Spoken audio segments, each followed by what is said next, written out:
আসসালামুআলাইকুম dear learners, আশা করি তোমরা খুব ভালো আছো। আমিও ভালো আছি আলহামদুলিল্লাহ। তো আমরা এতদিন নাম্বার নিয়ে শিখেছি, নাম্বারগুলো চিনেছি কোনটা সিঙ্গুলার কোনটা প্লুরাল। আজকে আমরা শিখব যে সিঙ্গুলার শব্দগুলো প্লুরাল শব্দগুলো পরীক্ষায় কোন প্যাটার্নে থাকবে, অর্থাৎ আমরা কিভাবে বুঝবো, জাস্ট আমরা আজকে সেটা আলোচনা করব। তো so let's discuss today's topic. মনে করো একটা শব্দ আমরা যদি লিখি, যেমন ধরো মাউস। মাউস বলতে আমরা এমনিতে কি বুঝি? ইঁদুর। তো এটা আসলে সিঙ্গুলার না প্লুরাল? Singular of course. তো আমরা যদি এটা প্লুরালে কনভার্ট করি তখন হতো MICE। একইভাবে আমরা যেমন এর আগে শিখেছিলাম ডেটাম, এ শব্দটি সিঙ্গুলার না প্লুরাল? সিঙ্গুলার। এবং এটার প্লুরাল ফর্ম কী ছিল? ডেটা। তো এই যে আমরা এগুলো শিখেছিলাম যে মাউস, মাইস, ডেটাম, ডেটা এবং কি থাকলে কি হবে, আমরা সিঙ্গুলার প্লুরালে সেটা শিখেছি। আজকে আমরা শিখব এই শব্দগুলো কিভাবে পরীক্ষায় আসবে, অর্থাৎ ভার্সিটি এক্সাম এবং জব এক্সামসে কীরকম প্রশ্নের প্যাটার্নটা কীরকম হবে সেটা নিয়ে এখন আমরা ডিসকাশন করব। তো আমরা যদি লিখি number 1, identify the word which remains the same in its plural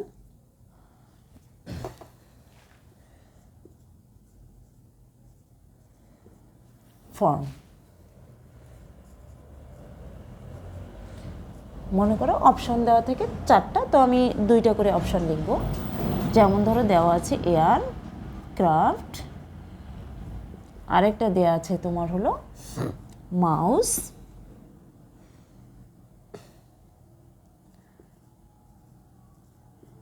আরেকটা মনে করে দেওয়া আছে ইন্টেনশন।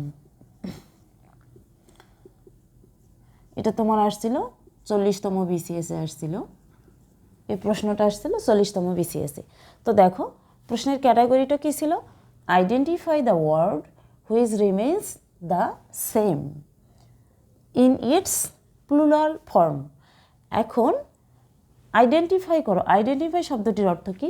চিহ্নিত করো বা নির্ধারণ করো দ্য ওয়ার্ড, ওই শব্দটিকে, হুইচ রিমেইনস দ্য সেম, যেটা রিমেইনস দ্য সেম থাকবে। সেম মানে কি?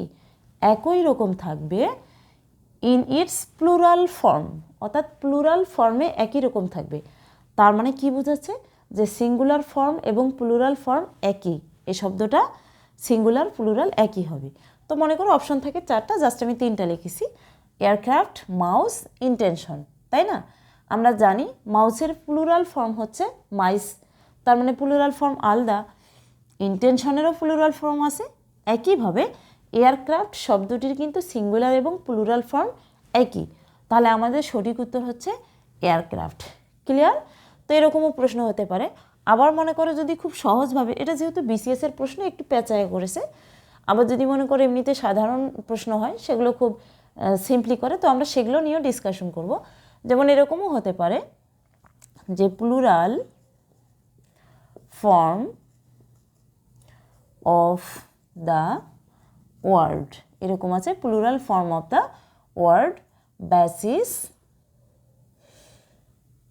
BASIS, basis. তোমাদের সিঙ্গুলার অ্যান্ড প্লুরাল নাম্বারে বানানটা কিন্তু খুব ইম্পর্টেন্ট, কারণ এখানে বানানেই কিন্তু আটকে যাবে তোমরা।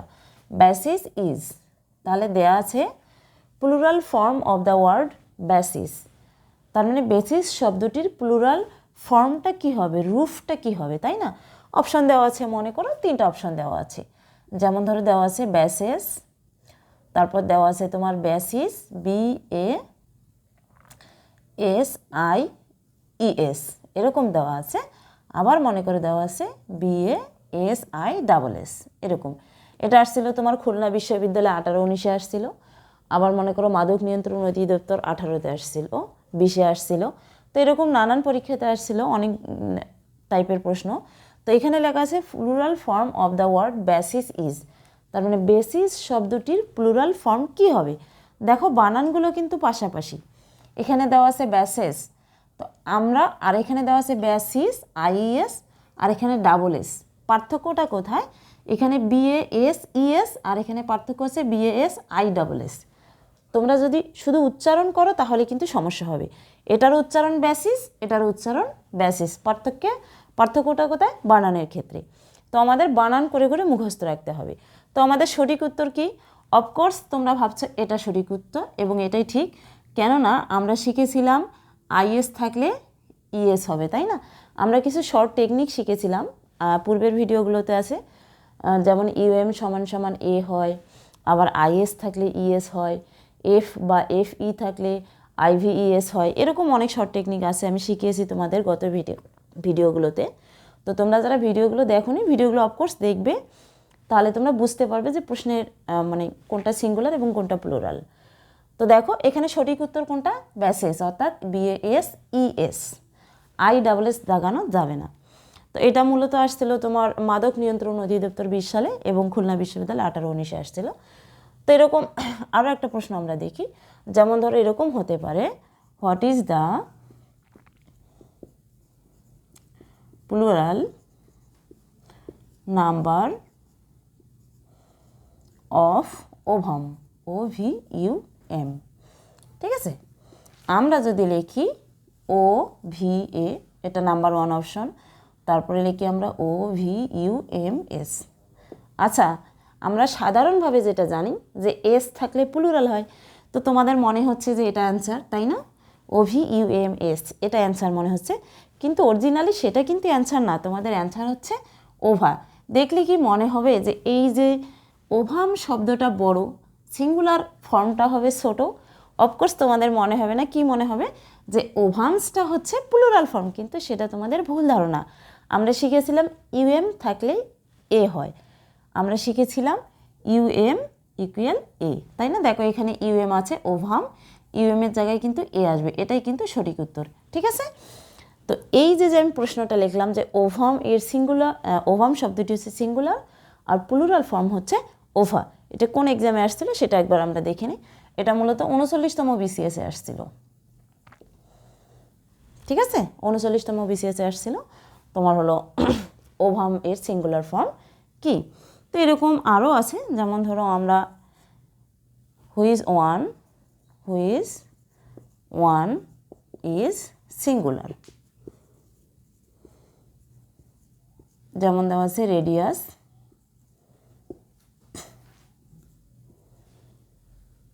অপশন এতে দেওয়া আছে রেডিয়াস, তারপর তোমার দেওয়া আছে মনে করো এজেন্ডা।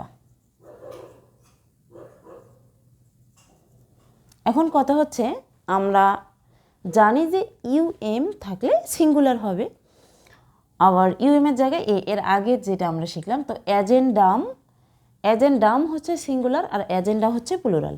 তো এখানে যেহেতু এজেন্ডা শব্দটি আমরা জানি প্লুরাল, আর আমাদের এখানে কি আইডেন্টিফাই করতে বলছে? হুইচ ওয়ান ইজ সিঙ্গুলার, মানে কোনটা সিঙ্গুলার নাম্বার। যেহেতু এজেন্ডা প্লুরাল, তাহলে এর বাকি আছে কি? রেডিয়াস, তার মানে এটা সিঙ্গুলার। ঠিক আছে, এখন তুমি যদি না জানো তাহলে তার আইডেন্টিফাই করতে পারবে না, এজন্য তোমাকে আগে জানতে হবে কোনটি সিঙ্গুলার অ্যান্ড কোনটি প্লুরাল। তাহলে রেডিয়াস, এজেন্ডা, তার মধ্যে আমাদের কারেক্ট অ্যান্সার হচ্ছে রেডিয়াস। এবং এই যে প্রশ্নটা দেখতেছো এজেন্ডাম রেডিয়াস, এটা আসছিল তোমার 2টা বিসিএসে, একটা 38 অ্যান্ড একটা 37, 38 এবং 37তম বিসিএসে আসছিল এটা। ঠিক আছে, দেখো কত ইম্পর্টেন্ট কিন্তু কোশ্চেন্সগুলো। এবার আমরা নাম্বার 5-এ আসি। What is the plural form of louds? এখানে আছে what is the plural form of louse. Option আছে মনে করো লাইস, আবার দেওয়া আছে LOUACS। এখন মনে হচ্ছে এটাও 38তম বিসিএসে আসছিল।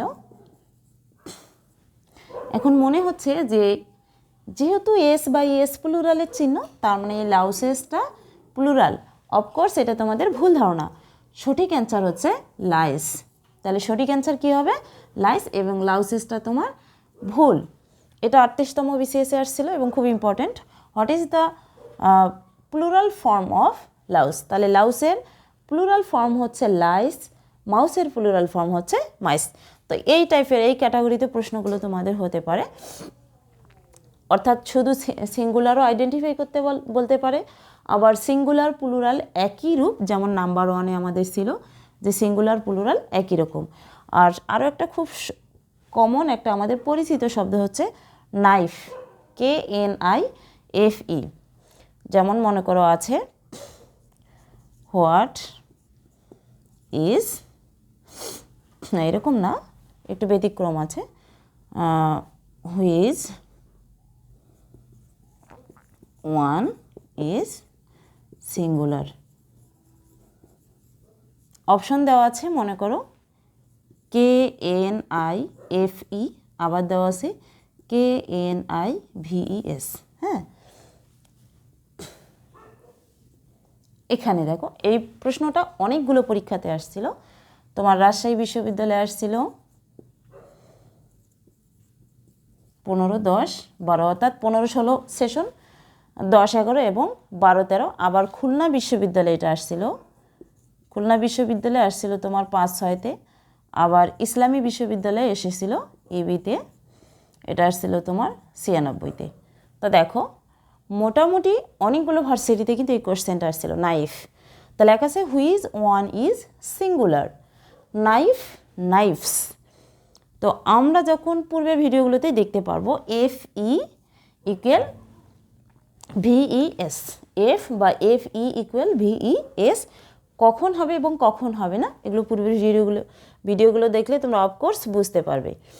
তো দেখো হুইজ ওয়ান ইজ সিঙ্গুলার, অর্থাৎ কোনটি সিঙ্গুলার, নাইফ, নাইফস। তাহলে সঠিক অ্যান্সার হচ্ছে নাইফ, নাইফস হলো ভুল অ্যান্সার।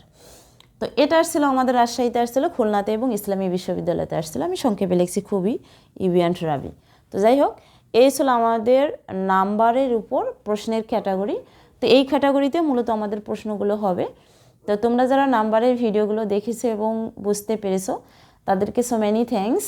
এবং যারা এখনও যারা ইউটিউবে আমাকে দেখছো তারা অফকোর্স সাবস্ক্রাইব করে রাখবে, এবং যারা ফেসবুক পেজে আমাকে ফলো করছো সেখানে তোমরা ফলো দিয়ে রাখবে।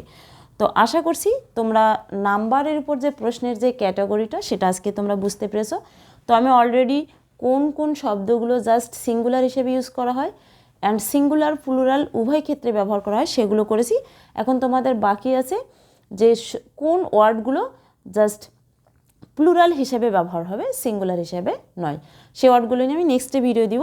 তো আজকে তোমাদের আমি জাস্ট প্রশ্নের ক্যাটাগরি নিয়ে আলোচনা করলাম। তো আশা করি তোমরা প্রশ্নের ক্যাটাগরি এখন থেকে বুঝতে পারবে। যারা এবার তোমরা অ্যাডমিশন দিতে যাচ্ছ তাদের জন্য খুবই ইম্পর্টেন্ট একটা প্রশ্ন তোমরা এখান থেকে মাস্ট কমন পাবেই। তো তোমরা ভিডিওগুলো ভালো করে দেখবে এবং সাবস্ক্রাইব করে রাখবে। সো মেনি থ্যাঙ্কস, দেখা হচ্ছে নেক্সট ভিডিওতে। Good bye.